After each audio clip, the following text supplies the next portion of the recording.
Hi,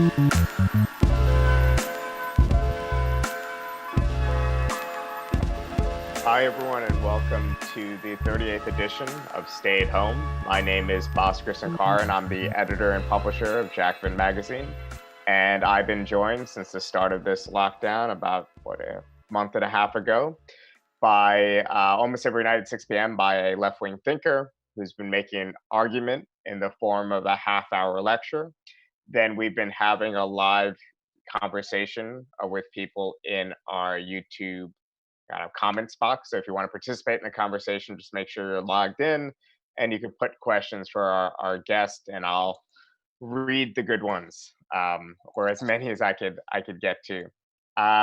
So we have a great lineup next week. Tomorrow, of course, we have Weekends with Anna Kasparian and Michael Brooks. Their guest is Glenn Greenwald. And they'll be talking about the various responses in the United States, in Brazil, to the coronavirus pandemic. They'll be talking about the worrying growth in some places of the surveillance state, or obviously the need for concerted, strong state action might be leading down a slippery slope. And obviously, we're socialists. We're not libertarians, but we are aware of the way in which the state can be used to crack down on working class organizing and worker civil rights. And we'll be talking about some of those worrying trends, but it's Michael and Anna, so I'm sure they'll do it in a non-depressing, entertaining way. I can't promise the same for our very, very talented guest next week, which is Vivek Chibber from NYU, who will be giving 3 lectures on Monday at 6 p.m., on Wednesday at 6 p.m., and on Friday at 6 p.m. Eastern, breaking down the ABCs of capitalism. So Vivek, obviously, many of you are Jacobin readers and have read Vivek Chibber's ABCs of Capitalism pamphlets, which we released over a year ago and has actually been translated into more than a dozen languages. So now he'll be getting into some of those arguments in a accessible video format. He'll be also doing lectures for 30-35 minutes, and then we'll be having Q&As. On Monday, he'll be talking about the basic structure of capitalism. On Wednesday, he'll be talking about how capitalists maintain their power despite the constant crises of capitalism. So what are the mechanisms that maintain the system's stability? Then on Friday, we'll be applying that knowledge to figure out what kind of strategy flows from it. How, in other words, can we fight capitalist power? So it should be a great conversation. I'm extremely grateful to Vivek. It was only a little bit difficult to convince him to do live lectures for over 3 hours next week, but he eventually agreed. I promised him a big audience, so please tune in starting on Monday next week. And in the meantime, obviously, we're putting a lot of effort into all this material. Our producer, Cale Brooks, is working very hard, as are a bunch of other people. So please do press like and subscribe. It helps us reach more and more people through the YouTube algorithm. And, besides for that, it just is a reminder to us that the material is reaching an audience beyond our small circle of friends and family. So tonight, I'm very pleased to be joined by Lea Ypi. Leah is a contributor to Catalyst, and she'll be building on a really excellent essay that she wrote near the end of 2018 for Catalyst, and an essay we just unpaywalled that gets into some of the tensions between liberalism and socialism, and in particular, the most egalitarian strains of liberalism. So in her essay, Leah talks about the work of John Rawls and talks about how socialists should relate to it. Where could John Rawls have used some of the radical insights of the socialist critique, and where could we actually benefit from delving more deeply into this strain of egalitarian thought. So once again, if you have any questions that arise during Leah's talk, please put it in the YouTube chat. Please press like, please press subscribe, please tell your friends about these videos. And without further ado, I'll pass it off to Leah, who will talk for around a half hour. Then we'll have the Q&A after. But go ahead, and thank you for coming, especially given the time zone difference, Leah. Great, thank you. Thank you very much, everyone. Thanks for having me on the show.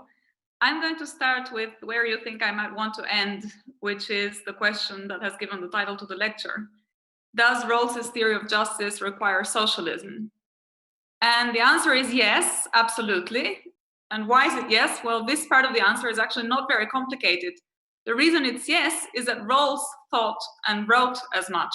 And of course, that he could have been mistaken, but we can leave that to the liberals.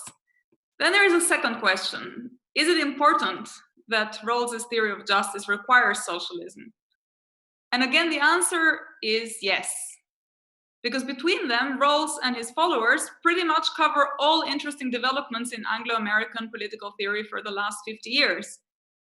Rawls's theory has been hugely influential, not just among philosophers, but also amongst lawyers, left-wing economists, and increasingly it has shaped discussions in international relations and around problems of global justice. But all these discussions are discussions around policy, not politics. And I want to come back to the distinction between policies and politics in a minute, because I think that with the exception of very few honorable and heroic recent episodes, the left is still too engaged in thinking about policy and not enough in thinking about politics. So let me start by saying that what I'm going to try and do in the rest of the lecture is to first of all explain why Rawls's thought is compatible with socialism and in fact requires socialism, and why Rawls himself thought as much. And then secondly, how radical the implications of that position are when we come to the problem of how do we incorporate Rawls's theory, not just into socialist theory, but more importantly, into an account of socialist institutions and socialist practice. And when we ask the question of what kind of politics is required to realize these institutions. So it's interesting that the fruitfulness of Rawls's theory for socialism has been until very recently very much ignored by socialist theorists and activists. And I think it may be worth starting by saying why that has been the case. It's a kind of mutual skepticism that goes back a very long way.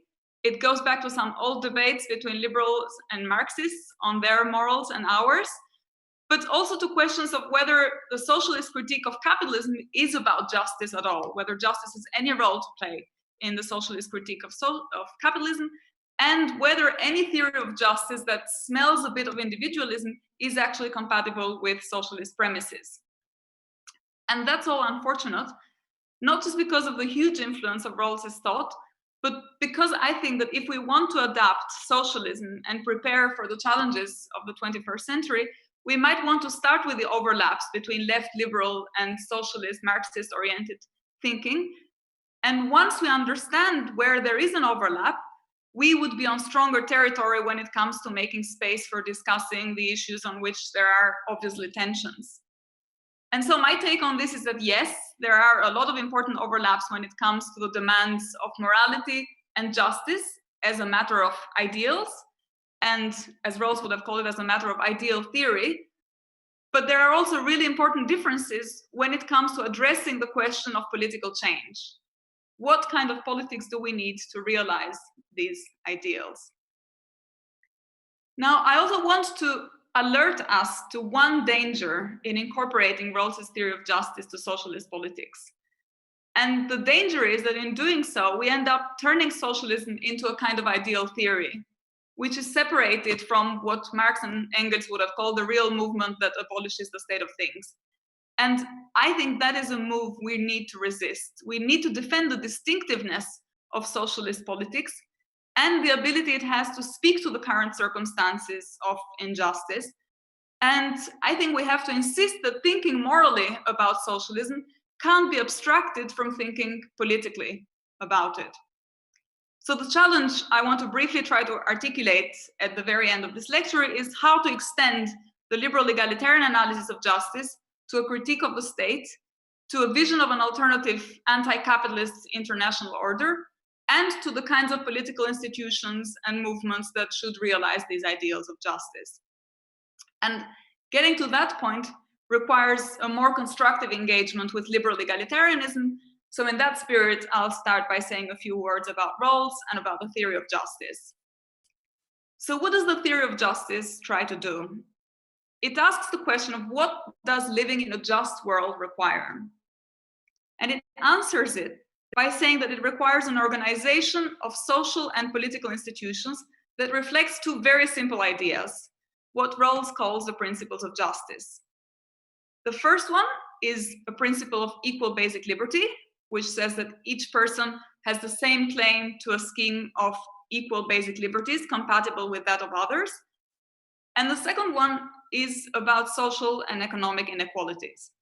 It says that only those social and economic inequalities are acceptable when they are connected to positions that are open to everybody, when there is fair equality of opportunity, and when it benefits the least advantaged members of society.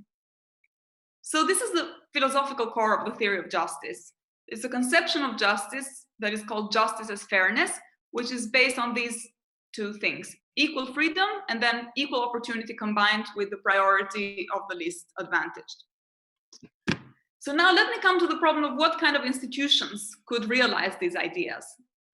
When Rawls published a theory of justice, he discussed a range of potential options. He discussed laissez-faire capitalism, welfare state capitalism, one party, so state socialism, property-owning democracy, and liberal socialism. And he more or less dismissed straight away laissez-faire capitalism and state socialism. And I will leave the reasons to one side. We can discuss them later in question time. I guess he didn't like either the United States and the Soviet Union. And he stuck to left welfare state capitalism and property-owning democracy and liberal socialism, so these three. Later, though, in his work, he recognized that welfare state capitalism, so kind of thing that we would normally associate to minimal social democracy, is also problematic. Because even though welfare state capitalism gives all citizens a kind of safety net and minimal guarantee to prevent them from falling below a threshold, it doesn't prevent the emergence of monopolies when it comes to who controls the means of production. And so Rawls thought that the concentration of the means of production in a few hands, the monopolies, leads in turn to the corruption of political freedom, because it leads people to have control that forms common political allegiances and that further their own agenda and prevent others from influencing the public debates on politics.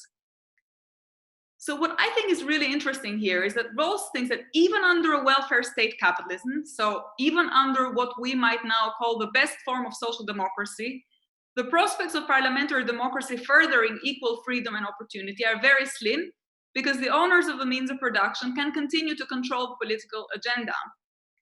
And it's also worth saying that the theory of Rawls at this point has a lot of affinities with Marx.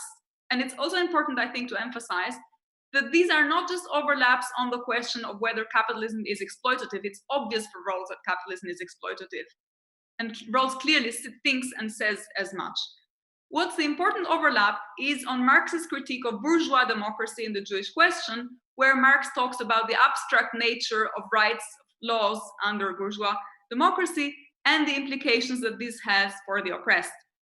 And there are important overlaps on the implications of capitalist exploitation for the production and reproduction, for example, of dominant ideologies, for giving ongoing advantages to ruling elites in controlling the political agenda, and for consolidating social advantages.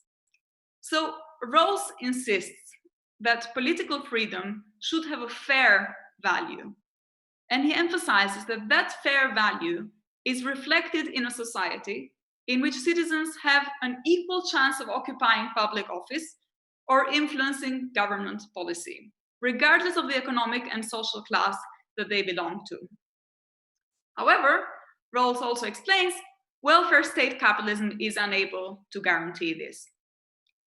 So now we're left with two candidate options. We left out laissez-faire capitalism, left out state socialism, left out welfare state capitalism, and we're now stuck with two other ones. One is property owning democracy, and the other one is liberal socialism.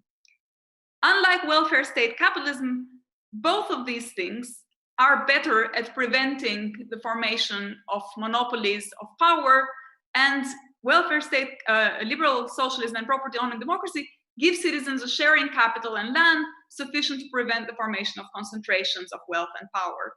And property owning democracy is less vulnerable to the emergence of dependency on welfare benefits, for example, because it is a pre-distributive and not a redistributive measure. So both of these things are plausible candidates for institutionalizing the two principles that I started with, for coming up with policies that are clearly inspired by these principles. Both are incompatible with the existence of bourgeois class society, a society in which a few wealthy citizens are able to concentrate wealth and power and to decide for all the rest of us. And what is the difference between them? The difference is that while property owning democracy permits private ownership of the means of production in a limited way, liberal socialism is opposed to it and guarantees each citizen democratic control over the use of socially owned resources. So Rawls himself said that the choice between these two regime types couldn't be settled in the abstract, because he thought that we needed to consider historical circumstances, political contingencies, traditions, and so on.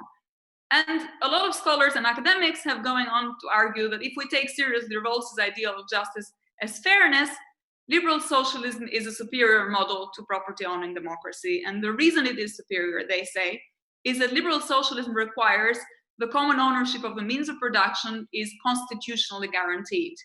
Because if we really want to ensure ourselves and to make sure that citizens have equal political influence, then they need to be protected from the kind of political domination that people with more wealth and power have over them because of their voices carrying the greater weight.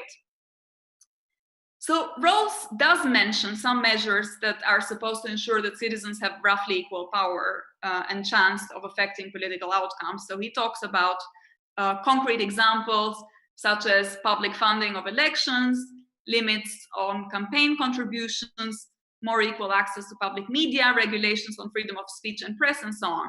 But the problem is that the question of who controls the means of production is still a legislative question. It's not entrenched in the Constitution. So it's basically continuing to be subject of parliamentary dispute and of electoral debate. What that means is that capitalists can still use their wealth and power to change the balance of forces in legislative institutions, in parliament, and they can also exercise pressure on courts to tweak, for example, things like judicial review in their favor. So this is where the debate gets stuck, because Rawls tells us that capitalism is not a great idea, even in its welfare form, but it doesn't tell us unambiguously that socialism is such a great idea that we ought to put it in the Constitution. So what I want to do now, I just want to not enter into this debate in Rawlsian scholarship, Rawlsian exegesis on which of these versions best realizes justice as fairness. I want to just be charitable and say, let's assume that the best of these is liberal socialism. Let's assume that we have all the arguments that we ought to have a collective ownership on the means of production and that we ought to constitutionalize it. So let's take that charitable interpretation for granted, and let's suppose that Rawls was, or that he should have been, committed to a constitutionally guaranteed form of liberal socialism. So the question we now want to ask is, what follows from this commitment? And Rawls's defense of justice as fairness, including the analysis of these institutional regimes, is pitched at the very level of ideal theory, what he calls ideal theory. It's a kind of theory that constructs its premises and comes up with its conclusions by assuming that everyone will be motivated by justice, that everyone will want to realize the principles of justice, and that everyone will comply with the order that comes up with these principles. Now, of course, we know that the more demanding the principles are, the more demanding the ideal, the more distant that ideal is from the societies that we know. And so the heavier the burden to articulate a kind of theory of transition from the ideal world in which we have these principles of justice and we have liberal socialism to the world where we live. So if Rawls's agreement with socialist accounts of justice is real at that level, at the level of ideal principle, my take is that the gap that separates his understanding of politics from the socialist tradition is a really big one. And that is where the challenge is greater, and it's great to feel. So I want to now say a few words about Rawls's theory of institutions and his theory of transition, and why it's so difficult to reconcile it with socialist politics. Well, because Rawls's remarks about the transition from the kind of unjust societies in which we live to the one that realizes the ideals that he lays out in this theory are very limited, and they're limited to mostly discussing the role of civil disobedience. So Rawls says that we have to start with the simple cases of civil disobedience, assuming a more or less just order. And then once we are clear on the simple cases, they can help us clarify the more difficult problems. But he doesn't tell us how this orientation is supposed to work, if it works at all, and he tells us very little on that. The requirements of civil disobedience apply only when citizens are already motivated by justice, when they already want to realize the principles of justice, and we already acknowledge a public sense of justice. On the other hand, the societies in which we live are rigged by class injustice, and are societies in which the interests of the few wealthy citizens shape the dominant rules of social cooperation. So the societies in which we live are not at all like the societies in which Rawls thinks civil disobedience is required. Because we live in either laissez-faire capitalism or in welfare state capitalism, of a very bad version. And these are societies where there is no just constitution, no sense of justice whose conformity with Rawls's ideas is open to question. And I think there's even more. If a capitalist society is a badly ordered society, what Rawls would say, Rawls talks about well-ordered societies, but a capitalist society is a badly ordered society. A badly ordered society has no right to expect obedience, although we might, of course, obey the law for prudential reasons, because it's not, we should be more careful. But when it comes to radical opposition to a profoundly unjust society, Rawls doesn't tell us very much on how ideal theory is supposed to influence what he calls militant action, the kind of action that applies to unjust societies. So what are the paths for militant activism in a class-divided society? What kind of ethics should we have that orient these attempts? The only criterion that Rawls mentions is the promise of success. He says if it's likely to succeed, then this should be done. But are there any existing political institutions available that can help us in the path to political transformation? And what kind of burdens should individuals shoulder when it comes to operating within these institutions? And are these burdens equally distributed? So are the costs of resistance, for example, the same for different people in different social roles? Are they the same for people of different gender, race, and class? Does the history of their oppression matter? Does it matter if you're more likely to be arrested if you're black by the police, if you violate the law? What price should we pay, and to what degree? Should short-term gains, for example, in favor of, let's say, property-owning democracy, trump long-term demands supporting liberal socialism? So Rawls's contribution to all these debates is a non-contribution, because it's limited to a very few lines about how militant activists could do work in consciousness raising. And the problem is that the theory of justice requires ideal theory to take priority, in hope that once we work out the ideals, then there will be a path that orients us for real world circumstances. But as it turns out, the account of the real world that we have, that Rawls gives us, is also very much ideal. And so when we turn to the question of how to deal with these truly miserable circumstances in which we live, the guidance we have is very limited. So I think this is where we have to turn to the socialist tradition. The socialist tradition has a lot of resources devoted to developing an ethics of political activism and resistance, which is both critical of the contemporary capitalist state, but that also relies on some of its key institutions to bring about a just society. So think, for example, about debates and conversations between democratic centralists and spontaneous on the role of political parties and the relationship to trade unions and mobilization from below. Think about discussions around the ethics of striking and the virtues of compromise in trade unions. Think about the role of education, political education, in shaping a kind of shared ethos between the oppressed and distinguishing between different categories of the oppressed depending on their class, race, and gender. And think about the function of organic intellectuals and Gramsci's theories in the construction of hegemony. All of these are examples of how one could elaborate further on Rawls's insufficient and limited discussion of a theory of just transition. Now, of course, some of these debates are themselves steeped in historical contingent circumstances. So the challenge for socialists is to develop interpretations that can put these resources in a productive dialogue with theories of liberal egalitarian justice that are most sympathetic to a kind of socialist interpretation of political institutions. And Rawls's theory is an excellent example of that kind of liberal egalitarian theory and an excellent starting point for incorporating into a socialist theory of just transition. So in a socialist theory of transition, the moral orientation of transitional political action comes from the construction of public debate, not as it is reflected in the laws and in the constitution and in an already constituted public sphere, but from the processes that challenge that consent, from the struggles for emancipation by people who are oppressed from the institutions of the capitalist state. Now, this is very complicated, but a badly ordered society has many sites of contestation, and this is why it's important to acknowledge that these are not all valuable and that we need moral theory to orient us in the assessment of these sites of contestation. So just think about how many instances of dissatisfaction with the status quo there are, including the versions of social distances in communism protests that you have seen recently in the US. So to think that all the activity of opposition and protest that flows from all sides of resistance contributes to a reasonable public debate just because it's challenging the status quo is actually morally naive, and by being morally naive, it's also politically dangerous. So I think in developing these resources, in engaging with the socialist tradition in this way, it's really important not to dismiss the kind of universalism and moral orientation that I think clearly shapes Rawls's thinking, but also clearly shapes the Marxist tradition in the way in which it connects to the liberal Enlightenment, for example, and critical liberal theories.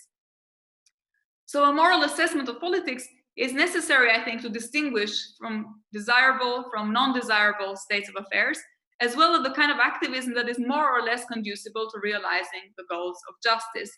So we can't just ask ourselves, what is the likelihood of success of these political actions? But we also can't turn to the old-fashioned Marxist idea that says that we should abandon morality altogether because we don't engage in empty bourgeois formalism because our morality is different from theirs. What we need to do is to show that there is a socialist political outlook which is more effective in its politics as a form of realization of the kinds of ideals of moral relations that we find in liberal egalitarian theory.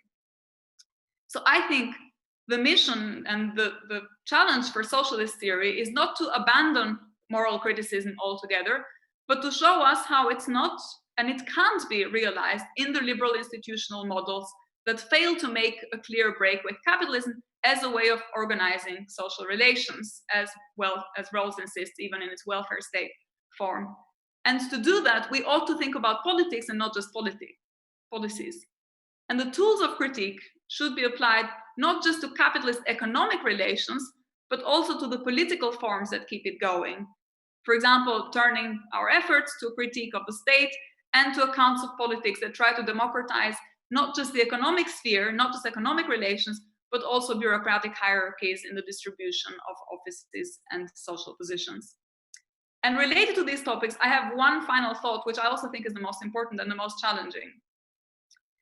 Taking seriously the reality of capitalism gives us a problem, not just about the site, but just about the kinds of institution that we need to realize the principles of justice, to realize these requirements of ideal theory, but also about the scope of theories of justice. Where do they apply? To what do they extend? So Rawls's initial account of justice restricts the scope of justice to a well-ordered society that he says is a closed society, is one where you enter by birth and exit by death.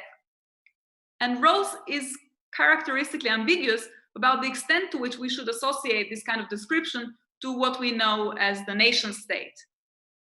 But in the latter case, if the well-ordered society and the nation state overlap, the extent to which a model of society can tame the global pool of capitalist oppression without a significant effort to reflect on the coordination of transnational struggles is very much an open question.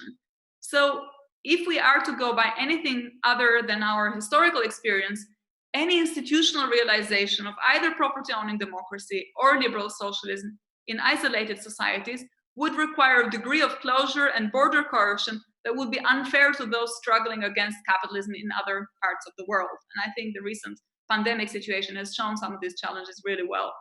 And it would also be incompatible with the kinds of universal moral claims that are at the heart not just of liberal egalitarianism, but also of socialism. So, however much workers in one part of the world could achieve in their fight against capital, it would be worth very little if the price to pay were more capitalist exploitation and suffering by fellow workers in other parts of the world. So, there's been a wave of global justice theorizing that tried to address these gaps in Rawls's thought by globalizing his theory, by extending his requirements of justice beyond his account of the nation state, well-ordered society that is closed. But here again, although the effort has been very much needed, it has mainly concerned setting up ideal prescriptions for policies at most for changing and democratizing existing transnational institutions like the World Trade, the WTO, and the EU or the World Bank, so as to increase coordination between states. So what egalitarians of a global stripe often forget is the extent to which a reform of these institutions that doesn't engage with the need not just to change them, but to change them in an anti-capitalist direction is more likely to hinder than to help, because only formal changes run the risk of entrenching the kinds of class divisions that characterize capitalist states that we have at a level that is even more removed from the political scrutiny of the people who are affected by injustice. And so, and this is really where I will end, what we need is not just ideal theory, but also a different theory of transition that reflects on the necessary intermediate steps for transforming not just national institutions, but also international institutions in a socialist direction. And whether this is compatible or not with liberal egalitarian theories of domestic institutions is an open question, but I don't think is one that should concern socialists. What should concern socialists is really the question of how to build a transnational critical public sphere and one that can coordinate transnational struggle against capitalism successfully. So I will just end there. Thank you. Well, thank you, Leah. It's kind of an insane ask that we just tell people to come up and in 25 minutes break down an entire broad, thought system and then compare it with another and try to reconcile the two. But you did a very admirable job. And just to for people who were tuning in late, Lea Ypi is a professor of political theory at the London School of Economics. She's the author of Global Justice and Avant-Garde Political Agency, and the co-author with Jonathan White of The Meaning of Partisanship.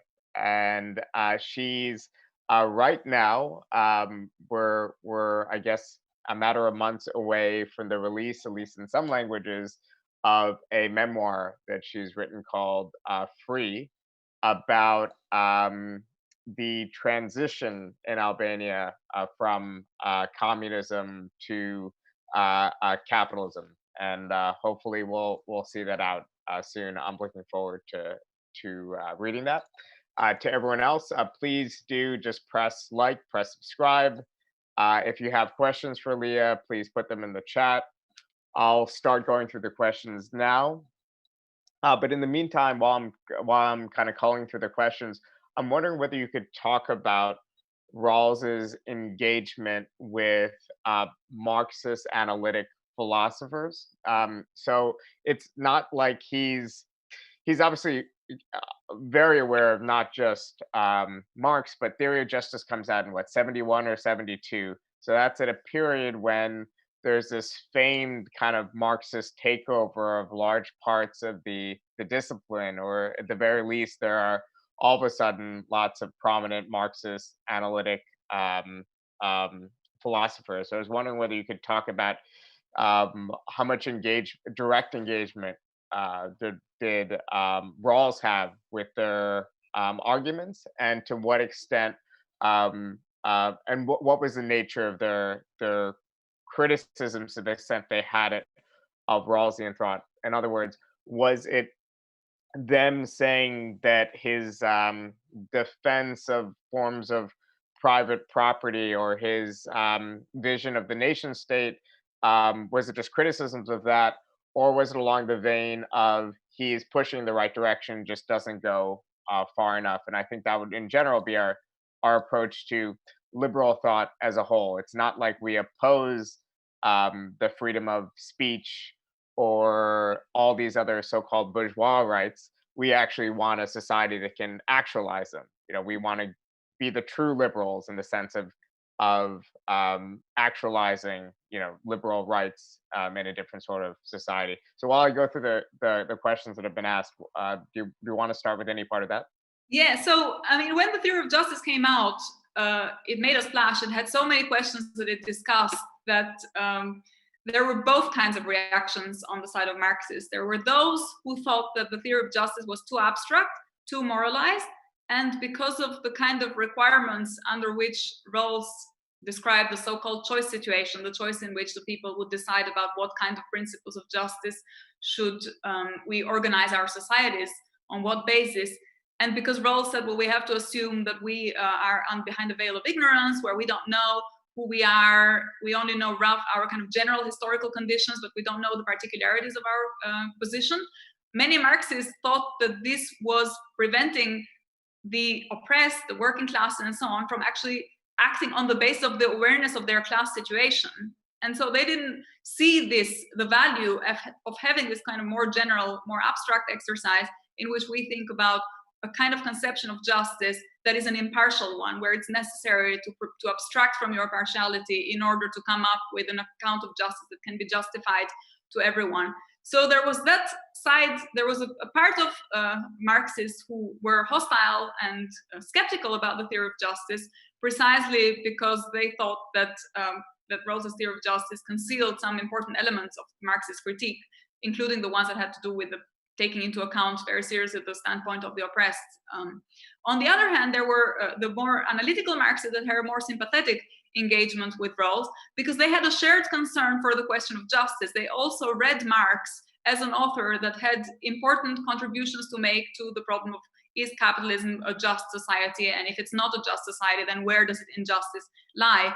And again, there were many exegetical debates around this, because sometimes Marx uses justice language in his writing. So he says, for example, that capitalists steal, that there is theft going on, there's unjust appropriation. So there's clearly appeal to justice metaphors and justice language. But on the other hand, he also has this take in which he says that, after all, conceptions of justice are part of the dominant ideology of a society, of capitalism. And so it's very difficult to detach these two elements, the more normative element, the more moral element in Marx's writing, from the more empirical element, where he talks about how societies actually develop and how systems of justice evolve on the basis of material constraints. So we start as Marxists and as socialists with essentially a normative objection to capitalism, because we're against exploitation and we're against hierarchy, and to whatever extent we can diminish exploitation and diminish hierarchy, we want to pursue that. It just so happens that in a class society in which the working class is the majority, the means to achieve this, vision of liberation that kind of has a individualistic framework is through collective action, because there's no other route. And that I guess is that a good way to summarize how we're squaring the circle? Because there's one question, for instance, in the comments. It says, shouldn't Rawls's methodological individualism and the privileging of individual interests and rights preclude socialists from taking his normative prescriptions about a well-ordered society seriously? So I was just wondering if you could respond to that objection, because you've kind of gotten to this already a little bit, but and kind of square that circle.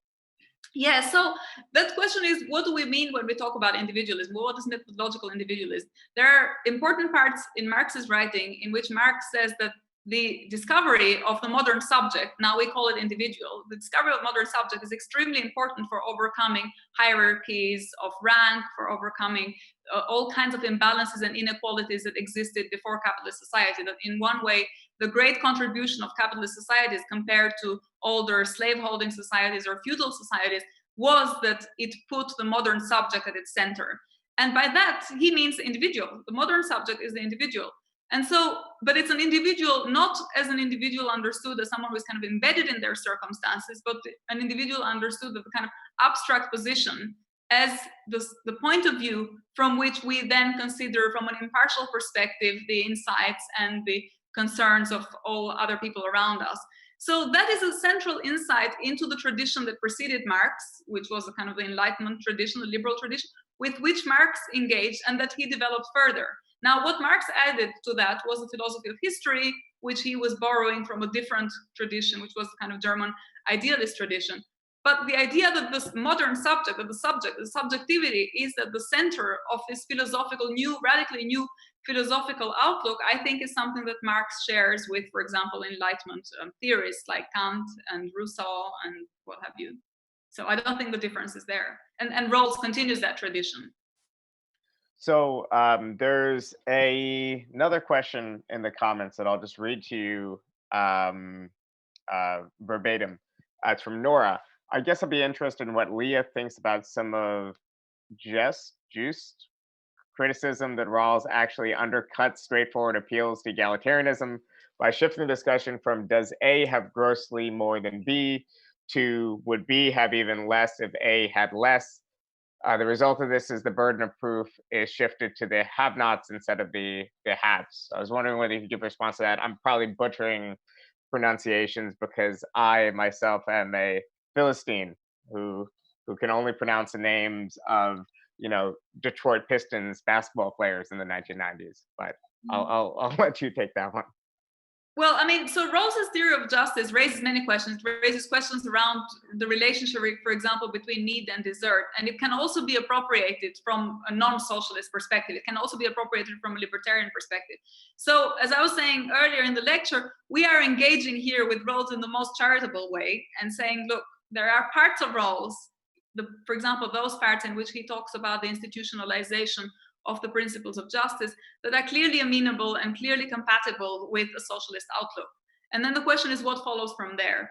But if we go into the minutiae of Rawls's work, there will probably be parts of Rawls that are in tension with what we are interpreting as the best understanding of Rawls. So I think what we're doing here is we're being charitable and we're saying, like, let's assume that Rawls had this mission of giving us principles of justice that everyone could agree on, and with giving us principles of justice that could serve an emancipatory, progressive purpose in society. What kind of politics follows from there? I think that is a more productive question for left socialists in their engagement with egalitarianism than going into the details of which particular understanding of the welfare principle or of the egalitarian principle or the difference principle and all the kinds of things that have given rise to thousands of pages of Rawlsiana exegesis over the past few years. I think that is a less productive debate because my take on that is that you could take any of these progressive understandings and even the less demanding ones will be actually so far away and so far apart from the world that we have that even those will raise these questions of transition and how you realize a just society from a political perspective. And then they could also just be part of the public debate. Which particular version of the difference principle is satisfied? How does the needs principle connect to the desert principle? These are all, at some level, technical questions, but I think they're also questions that should be up for democratic adjudication. So to take this back to a practical level, as leftists, why are we engaging in this conversation? Are we engaging in the conversation because of the track record of socialism in power, in particular state socialism of a variety that trampled upon individual rights and liberties? In other words, seeing potential deficiencies, not necessarily in the thought of Marx, but in the practical application of these class-based movements that took state power and established regimes that trampled upon individual rights. Is that the impulse? And then also, to what extent has the left already, whether it's grappled explicitly or not with these questions, already come to some of these conclusions? Because it would seem to me, at least in circles in the United States, of not just democratic socialists, but even people who associate or identify with the revolutionary left, very few people talk about bourgeois rights and privileges and whatever else. They've seen to, in other words, even though they would never put in these terms, become much more small L liberal, without, of course, losing their Marxist criticisms of class exploitation and a goal of a classless society.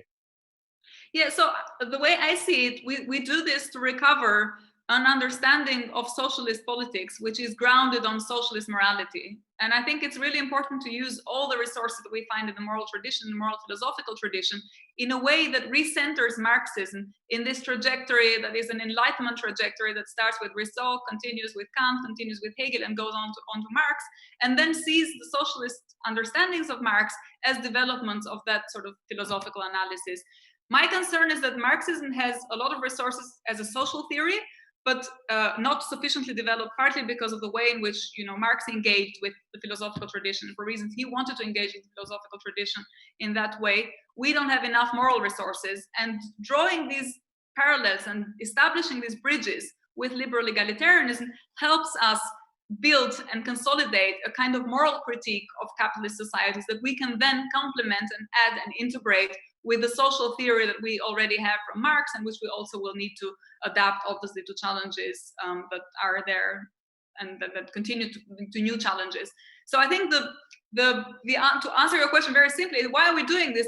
We're doing it not just because of the way in which we're reflecting on the history of Marxism, the history of sort of past socialist regimes and so on, but because I think it's very important for Marxists to appropriate freedom and to appropriate an understanding of freedom which they can place in a distinctively socialist understanding of a political system. I don't think we should say Marxism is just about equality and liberals care about freedom and Marxists care about equality. I think it's important to show that socialism is also a theory of freedom, and that it's in continuity with all these theories of freedom that have developed in the Enlightenment, and that what makes it superior is that it takes freedom even more seriously than the liberals. Right, exactly. I mean, I think we bought too much in this Hayekian discourse that says that, it's all about trade-offs between equality and freedom. Right. They won't say that they'll give us freedom and equality, but they'll frame it as a trade-off. And I think too many socialists for too many years have just said yes, but equality is, more important. And obviously, even very certain strands of liberalism have bought into this too, saying, yes, if we take power and we institute even a welfare state, we're going to have less growth and we're going to constrain more personal autonomy, but it'll be better for more people. And again, this is just self-defeating, politics. So I'm going to read just a couple more questions. Then we'll let you go because I know it's very very late there.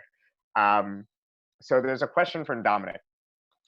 I'm curious what you think about the compatibility between elements of socialism that draw on a comprehensive conception of the good life with Rawls's political turn, which included a principle of political legitimacy and an assumption of reasonable pluralism, political liberalism that precludes such comprehensive conceptions from being publicly justifiable in his later book, Political Liberalism. Yeah, so I think so. So again, this is where often the roles and debates go between the more liberal understanding and the more socialist understanding. My take on this is that Rawls has its own Rawls has his own comprehensive commitments, and in particular, Rawls's theory of justice has its own comprehensive commitments. And I don't think it's a bad thing to have comprehensive commitments. The question is, we have to distinguish between what kind of comprehensive commitments prevent a development of the public sphere according to the criteria that Rawls sets out, and what kind of comprehensive commitments become an obstacle. But that we need some kind of comprehensive commitment, I think it's important because that is part of the very method of Rawls, very justification, the way in which he proceeds requires an outlook. And without that outlook, we wouldn't even get started. We wouldn't even know how to come up with the principles of justice and the theory of justice. So I don't think the distinction between the Marxian takes and the Rawlsian takes is on whether one is committed to the good life and the other is not committed to the good life. In particular, if we read Marxism as a theory of justice, there could then be a further theory of the good life. But I think there's a perfectly consistent and plausible interpretation of Marxism which focuses on justice, which is very similar to that of Rawls, which takes on the same commitments, makes the same moves at the same places.